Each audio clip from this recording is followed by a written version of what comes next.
So today, really excited to do something that's pretty crazy, but we're going to talk about one of my favorite topics, and that's God. So fun. But before I jump in, I just want to do a quick review for those of you that weren't able to see last week's. I just want to talk about that for just a second. So remember, we're doing a 5-week series, and the series is called Why Unity, Why Now?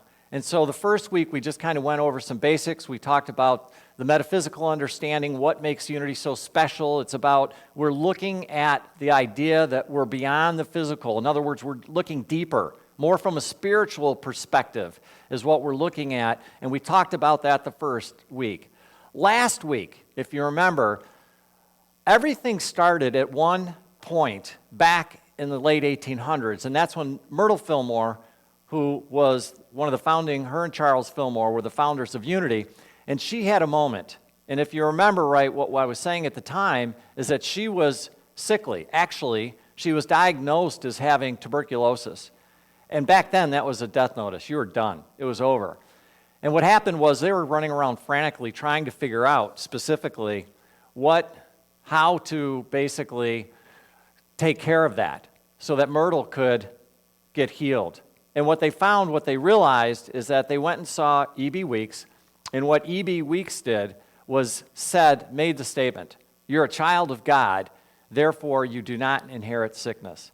And what happened was, at that moment, Myrtle completely changed. Remember that during that talk, what I mentioned was this idea of self-perception.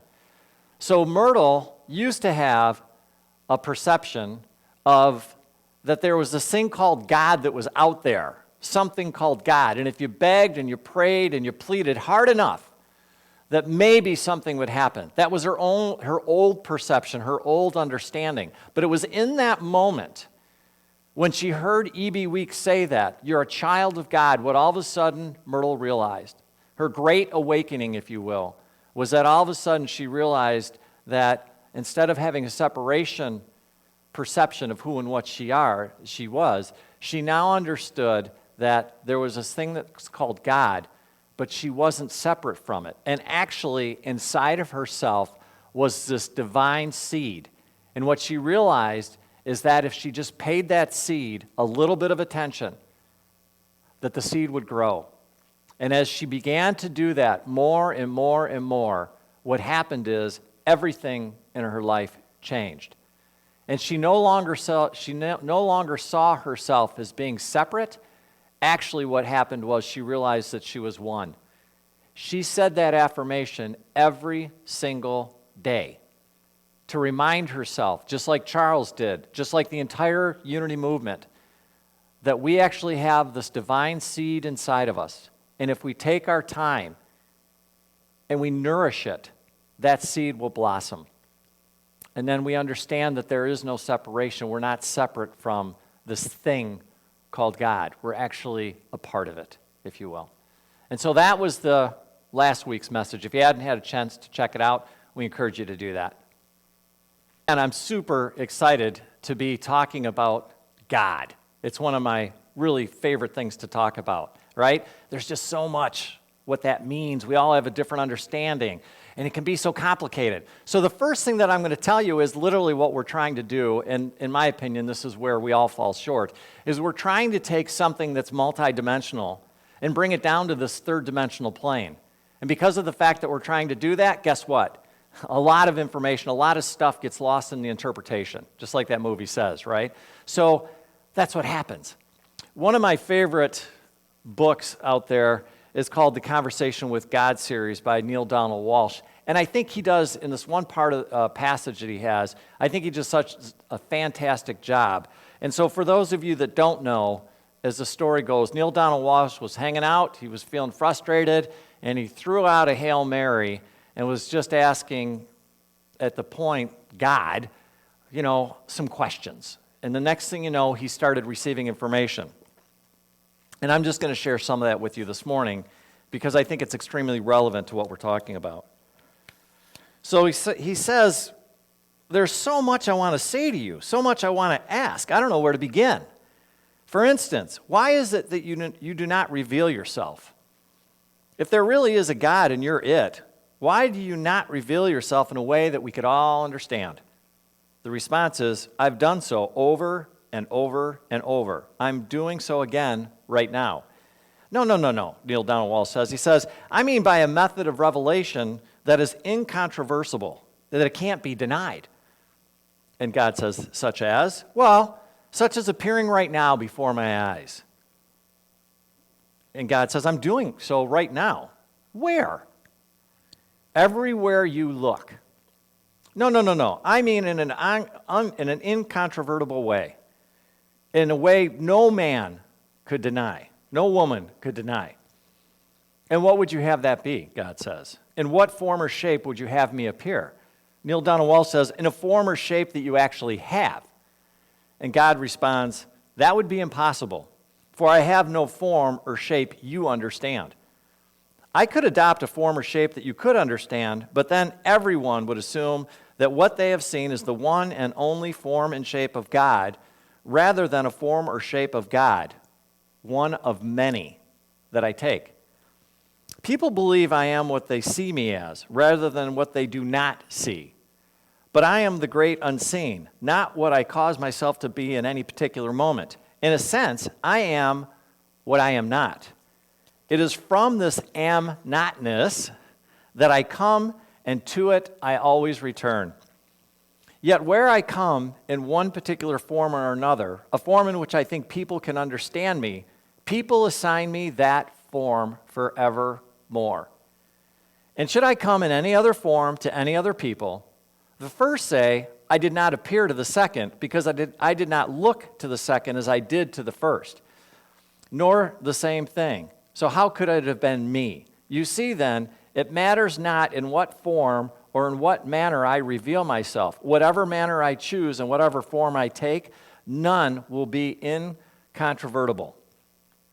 But if you did something that would evidence the truth of who you are beyond doubt or question, and God says, there are still those who would say it is of the devil, or simply someone's imagination, or any cause other than me. If I revealed myself as God Almighty, King of heaven and earth, and moved mountains to prove it, there are those who would say it must have been Satan. And such it is as it should be. For God does not reveal God's self to God's self from or thought outward observation, but through inward experience. I'm going to say that again. God does not reveal God's self to God's self from or through outward observation, but through inward experience. And when inward experience has revealed God's self, outward observation is not necessary. And if outward observation is necessary, inward experience is not possible.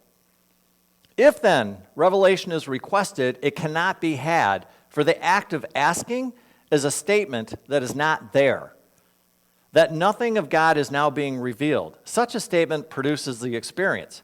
For your thought about something is creative and your word is productive, and your thought and your word together are magnificently effective in giving birth to your reality. Therefore, shall you experience that God is not now revealed, for if God were, you would not ask God to be. I just think that's so powerful. I think when we start talking about God, there's a lot of different understandings. There's a lot of different ways that we perceive it. But I love the comment in the book where he talks about you experience it inwardly. You have this experience. And when you have it, you don't need anybody to be telling you about what it is or what it's like.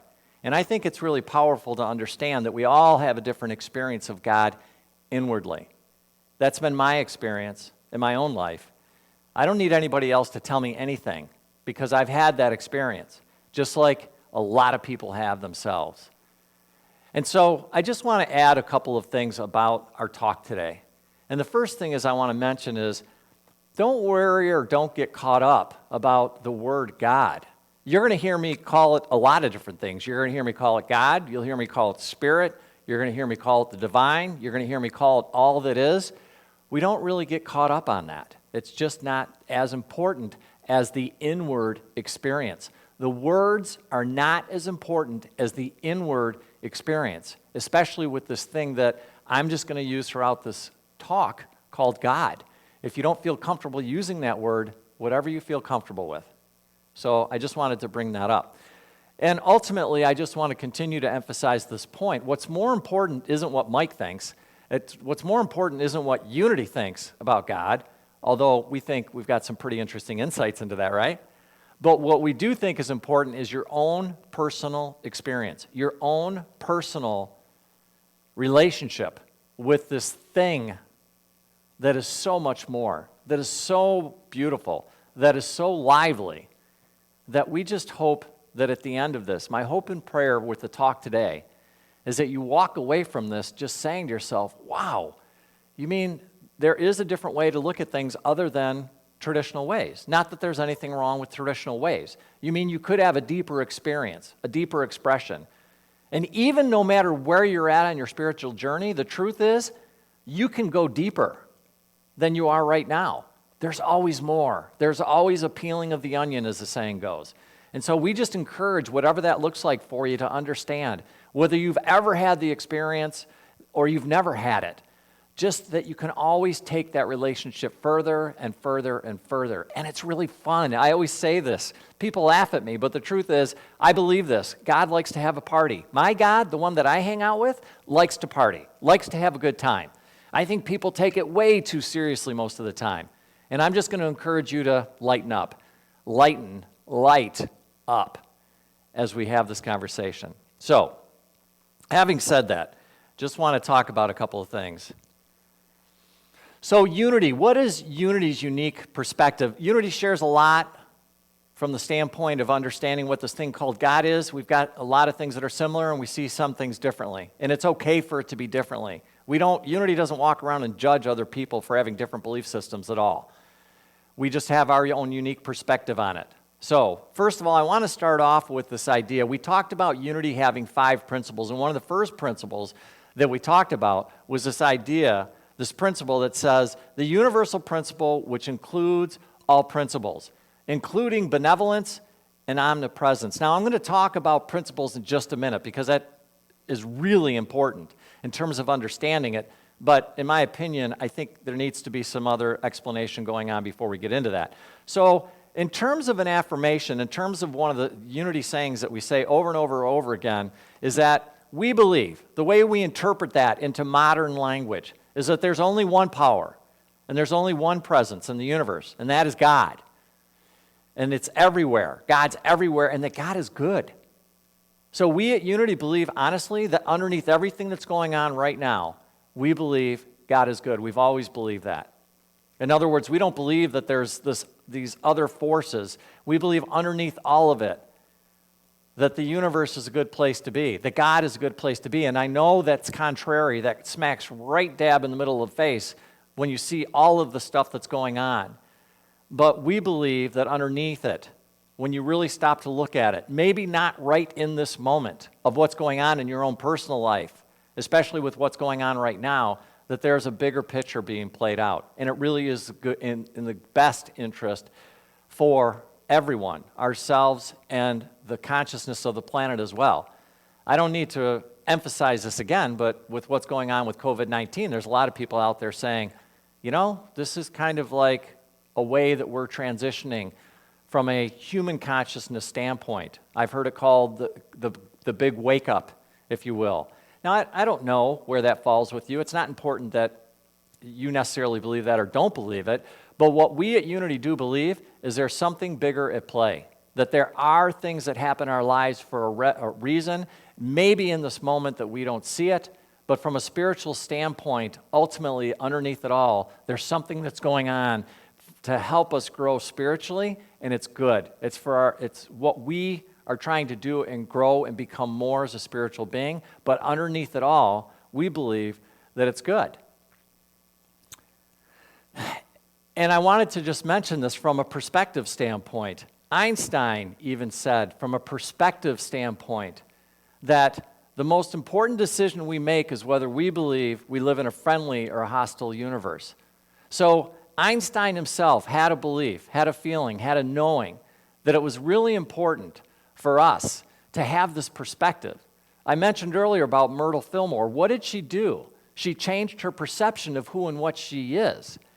And the same way that Myrtle did it for herself individually, we can change that perception of who and what we think God is from possibly what we have been taught when we were younger by other people, other places, other religions, other things. We can change that perception, and when we do, it changes the way that we look at life. It changes the way that we live. So this is what Einstein was saying. Think about that from the standpoint.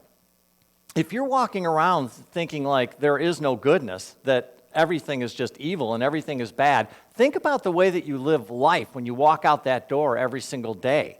From an energetic standpoint, how does that feel? Where as opposed to that, there's an opportunity to change. And you could actually walk out and say, you know, I may not understand it right in this minute, but what I do understand is that underneath of it, if I just be patient, I can understand that really what's happening is the universe is trying to support me in my own spiritual growth and open some doors for me and let me see things differently and let me progress spiritually. I may not understand it right in this moment, but I'm sure there's something here. And if I'll pay attention to it, if I listen to it, if I ask for those lessons that I'm here to learn to come forward, then maybe there is something here for me. And that's what really Einstein was saying with this quote. So the other thing, like a lot of traditional religions, if you will, a couple things that Unity does believe, and that is we believe that God is omniscient. In other words, all-knowing. We also believe that God is all-powerful as well. So we have omnipresent. We believe that God is everywhere, that God is good. We believe that God is all-knowing, and we also believe that God is all-powerful, which I think, for the most part, except for the good thing, I think that pretty much is in alignment with a lot of traditional other belief systems, if you will. Now, here's the thing that we don't believe that's a little bit different, that could fly right in the face of a lot of traditional understanding or traditional beliefs. We don't believe that God is vengeful. In other words, we don't perceive this thing. I've heard it say sometimes they call it the old man in the sky that's up there sitting down, pointing fingers at us, telling that we're wrong, that we're right, and that there's a lot of guilt and there's a lot of shame. Unity doesn't believe in guilt and shame. We don't believe that in order for us to grow spiritually that we need that. It doesn't mean that we're irresponsible. It doesn't mean that we don't know that if we go out and do something like, for example, I don't know, break a law or something, that there aren't going to be consequences to it. That's not the case at all. But what we do believe is there's a way that we can live. There's a way that we can grow. There's a way that we can be responsible that doesn't need shame and guilt. And as a result of it, we believe that God is not judgmental.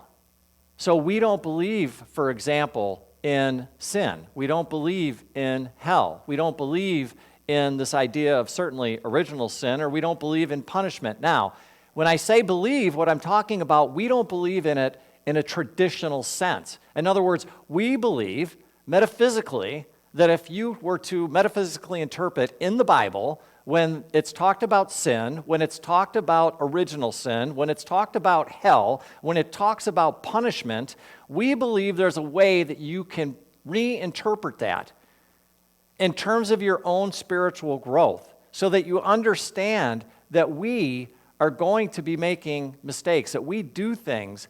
And it doesn't mean that we're damned and we're going to go anywhere. It just means a refocusing. It's an acknowledgement. Hey, you know what? I'm doing this particular thing in my life. Maybe I could do it a little bit differently and it would make my life a lot better, a lot easier. It would change things for me. So again, it's not like we're not looking at life and being responsible, which is where I think the big misunderstanding of what we mean when we say there aren't these other things in traditional belief systems. It just means that we look at it differently. And we come from it from a standpoint of power. We come from it from a standpoint of responsibility. We take responsibility of our own lives. And then what are we able to do? No shame, no guilt. My God, you mean we can just move forward and live our lives and try and become better people? Yes, you can do that without shame and guilt. It's okay, right? I think that there's enough shame and guilt going around in the belief systems out there. I don't think, Unity doesn't believe anyways, that we need those in order to transform and make a huge, huge difference in our life. I want to go back to a quote that I made last week. I was talking about Eric Butterworth, and we talked about what happened in Jesus and why Jesus' example was so powerful. And it started off with this idea that he says, the Christ within you is at the point of the divine. that divine seed I mentioned earlier. However, you must become conscious of this and make the decision to act as though you are it. And then he goes on, and I think this is where it's so powerful. I think the analogy is so great. I love this. He talks about this is as fundamental, as turning on a light switch. But it is you that must make the decision to turn on the light switch. So I just want you to pause for a minute and think about this, okay? I want you to imagine that you're in your bedroom, your kitchen, wherever, and all of a sudden you look and you see it's dark, okay? And what do? You walk over, you reach your hand out, and you flick on the light switch. And in that moment, what's happening? Because I want you to understand there's two major forces, maybe more, at play in terms of what's going on in that moment. What's going on? You're turning on the switch. When you do that, what's happening? You are controlling what's behind, or the electricity. You're allowing that electricity to flow and move forward to illumine the light. What if, from an analogy standpoint, when it comes from God, and this is why I love this analogy, what if, from that standpoint, we understood, in terms of really understanding who and what we are and what God is, what if we use the same analogy and think, what if you were the light switch? And you could turn that baby on or off anytime you wanted to. More importantly, what if you knew that there was something that you could use? In this instance, electricity. But what if the electricity was God? And you were able to turn that baby on. In other words, you were able to use it to do things in your life, to change things in your life, to walk around and be the co-creator that we know that you are with the divine. What if you understood that? Better yet, what if you embodied it? What would happen in your body? What would happen in your life? It blows my mind to even think about that. So then, of course, that's got to bring to life, well, wait a minute, Mike. Does God use us, which often we hear commonly in some of the more traditional belief systems, or do we use God? There's the question, right? So what are we doing? Who's using who, right? I mean, it's a crazy question, but it's true. Wait a minute. Who's using who? And so I love this quote from Fillmore in a conference back in 1923. He made a comment and he said, do you ever think of that this wonderful Spirit of God, out of which everything is made, is here at all times, always present with us, and we are using that God. In other words, imagine the light switch scenario. What's happening? That energy, that electricity is available for us all the time, and all we have to do is click on the switch. And we are able to do something with it. We are able to focus it and move it into a particular direction, the light bulb. But what does the light bulb represent in our life? It represents different areas of our lives where we can use that energy to make a tremendous impact and a tremendous difference. And it's there all the time. It's powerful. It's mind-blowing. It can change your life. Look at Myrtle. Look at Charles. Look at what they did. And they're not the only ones. They're not the only ones. Right? All right. So again, I want to go back to this. I mentioned earlier the 5 basic principles. The first part of that quote is, God is universal principle, which includes all principles. So let's talk about that for a minute, okay? So I just want to talk about the definition of principle. It's a law or fact of nature that explains how something works or why something happens. So again, and if you think about it, just think about it for a minute. From a mathematical standpoint, we have mathematical principles. 2 + 2 = 4. That's a mathematical principle. Look at scientific principles. I mentioned Einstein earlier, right? E = mc². It's a scientific principle. It's something in the background that makes things move. That's what's underneath all of that. So I just want you to imagine for a minute that you're a spiritual being. We talk about that all the time. But imagine there's spiritual principles which explains not only how you work, but how that connection to your divinity works and what you're able to do about it. So there are principles out there. There are spiritual principles. And when we understand that and we start using them, that's when we start stepping into our full power, right? So I want to do a little bit of a Bible interpretation because I think this can be very powerful to even understand or drive this point even further. And this quote is from John 1:1-3. And what it says is, in the beginning was the Word, and the Word was with God, and the Word was God. He was in the beginning with God. All things came into being through him, and without him no one thing came into being. Okay, so some of us have heard this quote often, but now I want to again do a little bit of a deeper dive into the metaphysics of what that means and why it's so irrelevant with what we're talking about here. Okay, so we do the metaphysical interpretation, which is God, or mind with a capital M. So when Fillmore's were doing this work, they started calling this idea or had this thought that God or mind with a capital M, you'll see that in their writings, is defined as all universal principles. All universal principles. So God or mind is all universal principles. And then I want to talk about the Word. So the Word is the creative idea in divine mind. Okay, so again, what am I saying here? God is defined as universal principles, and the Word is creative idea in mind. Now, let's take a look again at that original Bible script and do the metaphysical interpretation in terms of what it says. This is where it gets fun. In the beginning was a creative idea, and the creative idea was in your mind, and the creative idea was mind. Was there all along. It's always been there. And the creative idea was in the beginning with and in your mind. All things came into being through the creative idea. And without the creative idea, not one thing came into being. What? What is that saying? There's nothing that has been created on this third dimensional planet that wasn't originally a thought in somebody's mind. Nothing. It's impossible to create on this planet that we live in without it first being a thought. Impossible. It does not happen until somebody had a thought. Somebody had the thought to build the Arc de Triomphe in Paris. Somebody had the thought to build the Empire State Building. Somebody had the thought to give the I Have a Dream speech. Somebody had the thought. We all know who those somebodies are. But my point is this, none of it happens without a thought. When you understand that, that is a game changer. So everything, what that is interpreted as is everything starts off with a thought. And where did that thought or that idea or that principle come from? In the mind of God. Just understand that. God is all principles, creative thought, right?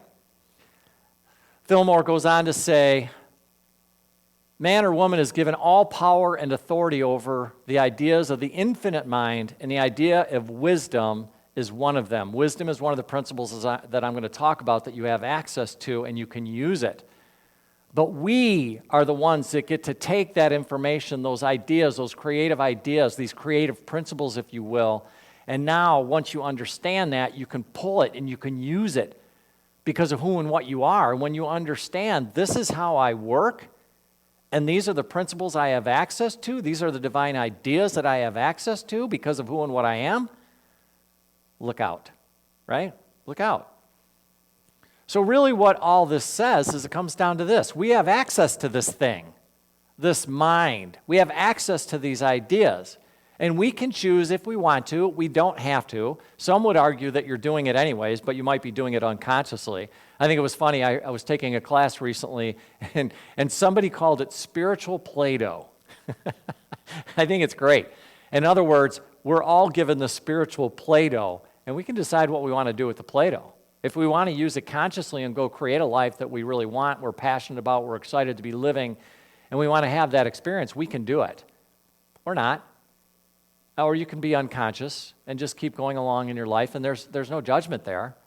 But for me personally, and I think Unity and the Fillmores, they understood that once they grasped these ideas or these principles, and they knew now they could make a difference and they could start doing things in their lives and changing things, that all of a sudden it was like, wow, I can really start doing this. I can start having a different experience that I'm currently having right now.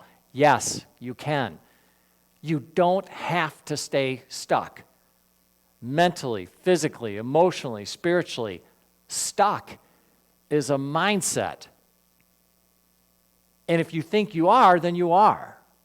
But you don't have to. You've got principles that you can use. You can connect. Use your spiritual abilities, these tools, if you will, that you've been given to make a difference in your life, and you have every ability to be able to do that. Right? Fillmore goes on to say, divine ideas only do what man or woman say they shall do. Divine ideas are our servant. Did you ever think that? That this wonderful spirit of divine ideas, out of which everything is made, is here at all times, is always present with us, and we are using those divine ideas. Fillmore knew. He understood it. He understood that as he stood in the moment of his life, whatever it was, that he had access to this. But it had to be directed. It's one of the things in this talk that I want to mention here. It's great to have all this stuff floating around here, but we don't get to use it. We don't get to access it. It's not fully utilized unless we direct it. We are the ones that direct it. In terms of these ideas and these thoughts, see, God just put them out there and said, here you go. If you want to access things, you can. If you want to understand how you work, you can. You can take all this stuff. I'm giving you this because I love you. And I don't want you to ever feel like you can't do something about whatever's going on. I'm going to give you these tools that will allow you to change your life. Here's these tools. Use them if you want to. Use them if you want to, but I'm not going to force you to do that. And if you don't want to, I love you so much, it's okay. You don't have to use them if you don't want to, right? So the other thing that Fillmore goes on to say is the creations of the one mind, God, are ideas. The ideas of God are potential forces waiting to be set into motion through proper formative vehicles. The thinking faculty in the man or woman is such a vehicle, and it is through this that the visible universe has existence. I want to focus on this. They are potential forces waiting to be set in motion. They're there.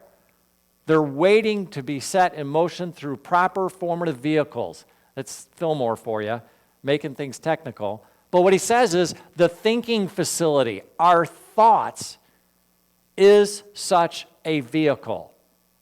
So in other words, take a deep breath and just go, wait a minute.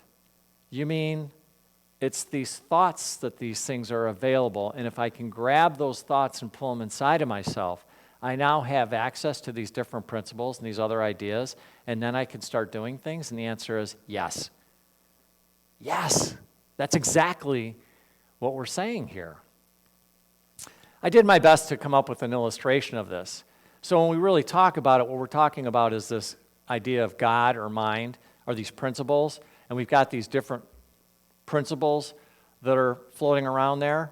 The only thing that I want to add to this, and again, I'm not that great at doing these different illustrations, is I just want to put you in the mix of it. In terms of this, understanding that you have access to these principles, you can use these principles at any time that you decide to do that, or not. But the thing that makes it so beautiful, so powerful, so loving, so amazing, the thing that has made this incredible difference in my life when I walked through those doors over 40 years ago is when all of a sudden it was like, wait a minute, I can take my quote-unquote spiritual Play-Doh and I can start doing and shifting and moving things around in my life. So in other words, I'm not a victim. And the answer is no, you're not a victim. You're not. You can live that. You can live that consciousness if you want to, but what I'm encouraging you to understand, what I'm encouraging you to do is you don't have to stay there. You can do something about what's going on in your life. You can do something about it. How do we do it? We start playing with these thoughts, these ideas. these principles. The thing that I wanted to kind of wrap things up today was, I thought the daily word that we read today was pretty amazing. In fact, often with the daily word, we see something that is so in alignment with what we're talking about. I wanted to share that with you again, only this time have you guys, I'm going to, again, metaphysically interpret this, right? So it starts off and it says, Charles Fillmore wrote that God loves to be used. And the more you use him, the more easily you use him, and the more pleasant his help becomes. And then it goes on to say, God lives in me and expresses through me. All the attributes of God are as near me as my next thought. I release my attachment to the limited human reasoning in my mind and heart on a constant flow of divine love, wisdom, understanding, and strength. Right? Now, wave the magic wand, do a little bit of metaphysical interpretation, and what does it sound like now? Principles love to be used. And the more you use principle, the more easily you're going to be able to use them. And the more pleasant these principles will help you and become and are able to be expressed through you.